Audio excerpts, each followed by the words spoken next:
belakangin, yang rotasi kan? Ingat ya? Iya. Terus saya jadi ini udah kita gabung-gabung,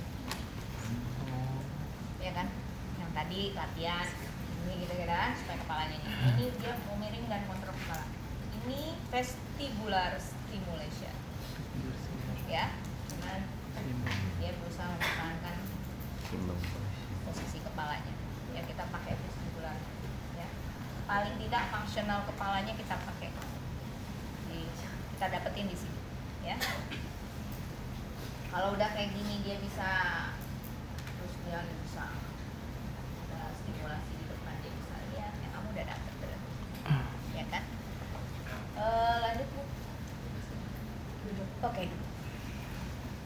Itu apa sih handuk? Handuknya. Itu namanya kita perlu bench yang cuma segini nih. Jadi kita bisa di belakangnya. Ini kan bed, ya. Terus kalau saya ngambilnya dari belakang, ini juga tempatnya rada susah, ya.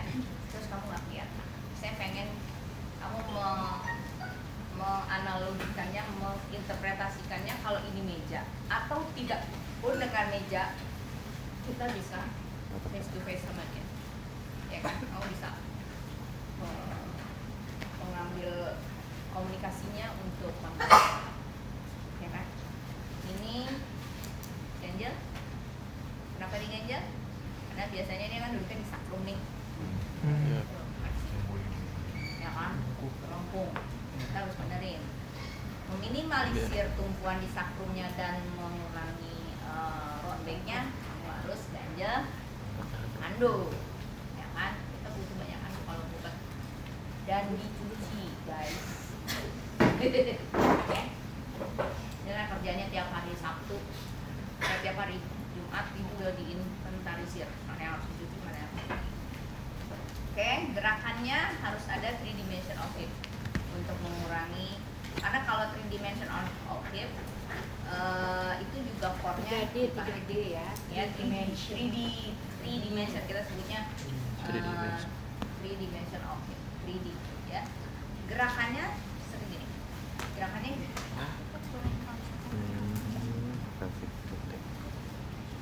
Cowok, cewek, kecil, Yang lu bentar. Yang lu.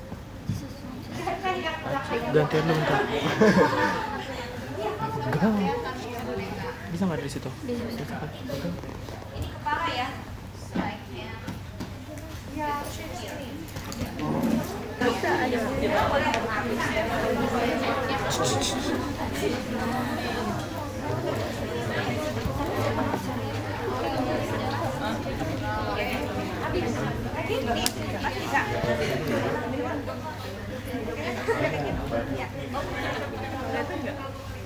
Ya, kalau kayak gini baiknya jangan langsung turun dulu kakinya, ya. Kalau nggak mau turunin dia akan gecek dan dia akan dorong, ya kan. Setiap ada tumpuan sensitif kan, tadi Bu Pipin bilang ada problem sensori termasuk itu, ya. Karena anak-anak yang punya kelainan sentral, sensori pasti kena. Begitu kamu tumpukan dia, dan dia akan dorong ke belakang, bubar jalan kakinya jadi susah, ya. Jadi kalau dari depan ini udah tipe yang lebih bagus ya, bisa diajak komunikasi. Tapi kalau dia tiduran terus begitu, ya di sininya dikasih meja, tapi gerakan panggulnya sama. Kita melakukan gerakan panggulnya sama. Jadi bisa kita di depan untuk anak yang kognisinya lebih baik, jadi kita bisa belajar. Tapi kalau yang pasif kayak tadi dia terlentang tapi harus dikasih di posisi duduk ya untuk kontrol postur dan pernapasan, berarti di sini meja kita ngambilnya dari belakang. Saya mau kasih tahu gerakan di panggulnya sama, oke? Clear? Ya, jadi ini untuk anak yang lebih. Kalau dia masih mental-mental begini agak susah kamu, ya. Dia masih ke sana, masih spastis tipenya ekstensi. Nah, itu berarti kamu pakai yang meja gitu. Ya kan? Ini kamu ikut aja ya.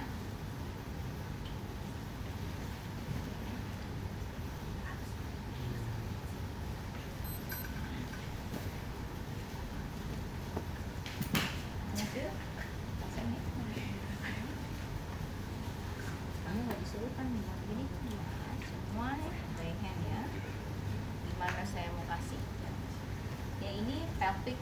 forward, backward, ya kan? Ini rotation. Oke.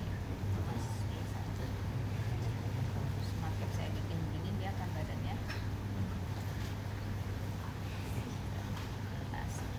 Ya, dan saya bukan begini. Ini clutch. Ya, semuanya pegang, nggak nyengkrem.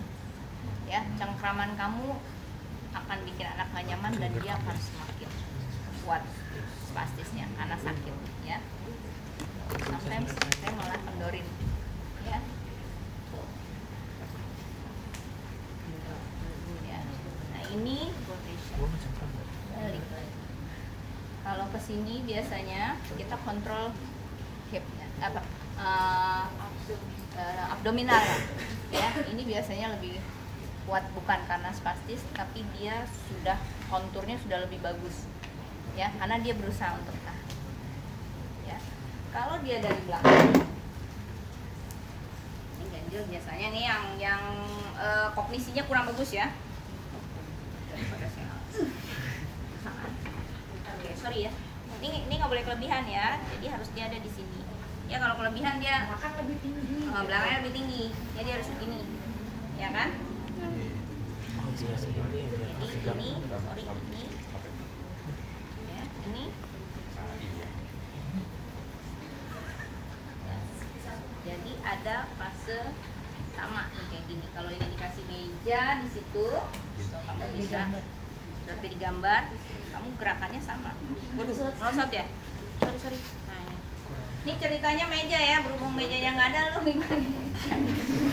Gue takut dia jamblo.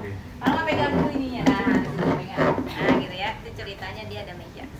Ya, kalau dia posisinya fleksi, mejanya agak lebih tinggi. Jangan tambah nunduk, mejanya tinggiin. Jadi dia dapetnya begini kan. Nah itu udah membantu kamu karena kamu jadi fokus di sini perbaikannya, ya. Jadi ini sama gerakannya, kamu feel ya. Sorry. Ini. Sama gerakannya kayak tadi ya. Terus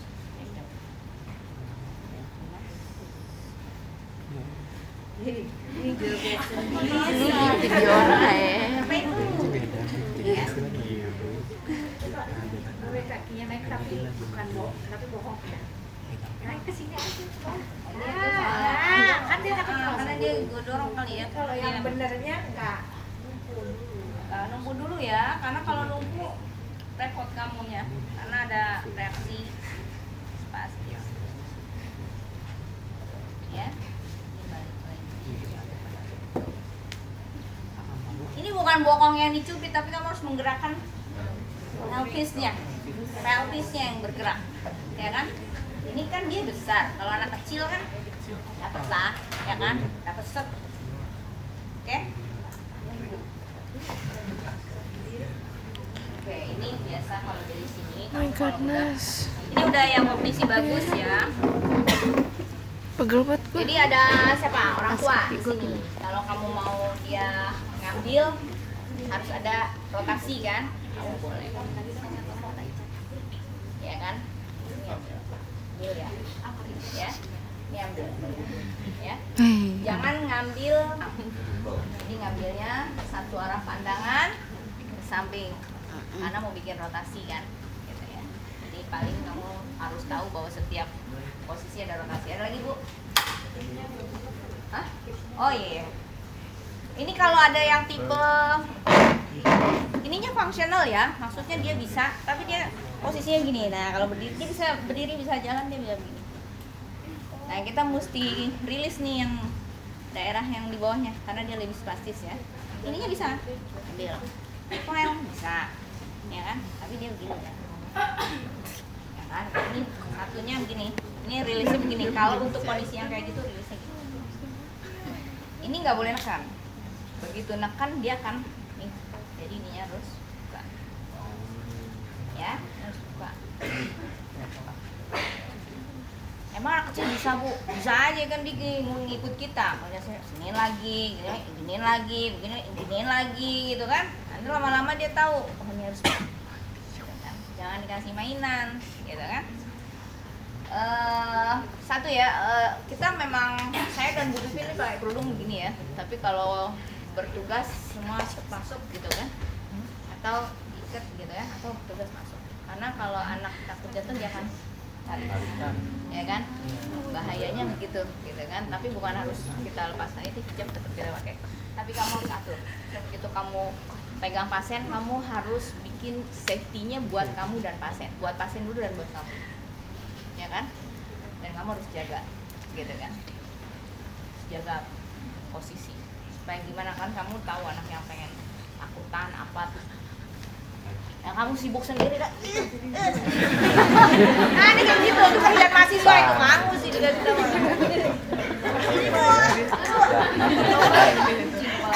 ini gini, ini kan posisinya adduksi ya tadi, adduksi endorotasi ya, begitu juga kalau saya bikin dia sana dia akan buka jadi eksorotasi ya. Kalau saya bikin begini dia eksorotasi ya kan, terus saya kasih dia akan kontrol ya kan, kontrol tapi dia nggak bisa nih endorotasi lagi, pasti dia eksorotasi ya kan, abduksi dan eksorotasi ya kan, tetap dia diem ya. Kalau udah kayak gini udah ada berdiri belum? Nah, ya. Kita akan turun. Ini beritanya turun ya. Ya. Kamu juga boleh misalnya ini spastis banget, kamu boleh sini satu. Udah mundur dikit aja. No, ya. Nah, ini kamu bisa main, ini udah rilis spastis. Yang tadi endo adduksi jadi enggak. Jadi ABD ekso kan. Ya, kamu bisa main. Di sini rotasi, dapat kan? Jadi ada yang polanya nggak ada rotasi, jadi ada rotasi. Yang pola spastisnya kakunya seperti itu kita bikin anti pola spastis, gitu ya. Nah ini kalau anak kan fungsional ya, fungsionalnya apa? Main, main dengan pola yang benar itu, ya kan targetnya. Tangan harus dipakai, polanya benar ya. Jangan main enaknya aja, ya kan nggak ada rotasi. Nah, gitu. Ambil sendiri kalau saya gitu ya. Oke, ini ceritanya sudah. Karena ini kita mau bikin dia ke berdiri. So ini fasilitasi ke berdirinya begitu kita turun dari bench atau tempat tidur, kita bikin juga rotasi. Jangan kamu main geret aja ya, bokong orang. Turunin gitu kan, salah. Yang sebenarnya yang anaknya diem aja sih, nggak apa-apa ya, karena dia kecil. Tapi yang sakit kan pinggang kamu, ya kan? Karena kamu narik. Gitu kan? Kalau kayak gini kan kita, ya kan? Ini aja saya turunin satu-satu, ya kan? Ini saya turunin lagi, ya kan? Dia nggak bisa diaminku, ya kan? Jadi kita akan biasanya kalau ini kan tangannya bagus ya, dia akan takut dan dia akan pegang. Tapi saya jaga ininya, nggak boleh ADD endorotasi. So ini kita bikin pelvic tilting forward. Ya, ini rotasi. Ya, ini rilis spastis. Kunciannya di hip. Kamu nggak akan bisa jalan kalau terkunci hipnya. Nggak akan seluas kemarin kita praktek. Kamu bisa jalan melenggak-lenggok itu nggak bisa. Kalau dia terkunci kayak tadi, gitu ya. Jadi minimal kamu tahu bahwa kalau orang jalan ada. Ini pasti udah dikasih tau Pak Iman. Sudah. Dan tahu cara rilisnya dong kalau untuk yang lebih besar ya. Jadi ini kalau anak bisa. Udah Bu. Oke, ini biasanya ya kalau dia spastis nih, untuk menjaga dia tetap seimbang, dia akan bikin hiperlordosis dan itu harus dikoreksi. Ya, harus dikoreksi ya. Kan? Ini. Nah ya, ini hiperlordosis. Jarang loh bisa meragain. Kalau meragain bisa memeragakan tuh berarti dia bisa feel, nanti dia bisa benar ya.